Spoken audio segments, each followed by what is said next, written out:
Պարոնեք, կամերային նայեմ, նու պարոնեք ձեզ շատ չաղ ու բախտավորած ես ամեն էլի, ոչ ոք մորացված չի, ոչինչ մորացված չի, այդ ընդունեք որպես բարեմաղթակ ձեր ապագային, դուք հասկանում եք, չէ, ինչ բարեմաղթանքներ են հնչում ձեր ընտանիքի ծնողների, ձեր անձամբ հասցեին, հասկանում եք այդքանը, ինչի մտակ ես ամեն ինչի մեջ, ինչի օջախ փակեցիք, դե ուրեմն չզարմանաք ոչինչից, ներողություն, ես չբարկացա, ես ուղղակի խիստ ասեցի. Պարոն Սահակյան, գույի համար իդեալական տարբերակը կամ չգիտեմ, վերջնարդյունքը պայքարի ձեր պատկերացմամբ, հիմա բանաձև եք. Այդ թատրոնը իր տեղում գործի, աշխատի, ինքը իր տրամաբանության մեջ աշխատի, ինքնուրույն էր դարել, ինչի փակել մի բան, որ թատրոնը Հայաստանում շատ քիչ է բացվել,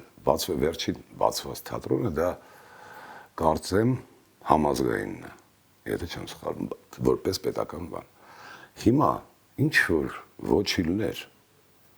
թատրոնը որ իր հանդիսատեսը, որոնցից մեկը ես եմ։ Իր ծրագիրը գաղափար, ասեմ ձեզ, շատ քիչ թատրոններից է,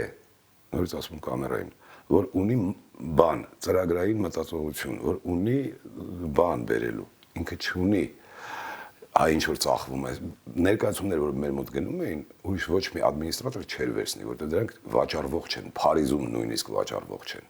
բայց դա չի նշանակում, որ այդ գրականության տեսակը պիտի չլինի, հասկանում եք, իսկ մենք օգտվելով նրանից, որ ունեինք ավելի կասը ներկայացում, այդ երկուսը համատեղում ենք եւ այդ ներկայացումները պահում ենք, որպեսզի Երևանում այդ գրականությունը հնչի ինքը կակրած ձեր այդ բանը այլասերումներից չի, ինքը լուրջ գրականություն է եւ թատերական տեսակ ստեղծող եւ իմացած ամենավերջի գրականությունն է 20-րդ դարի կեսի ստեղծված աբսուրդ կոչվածը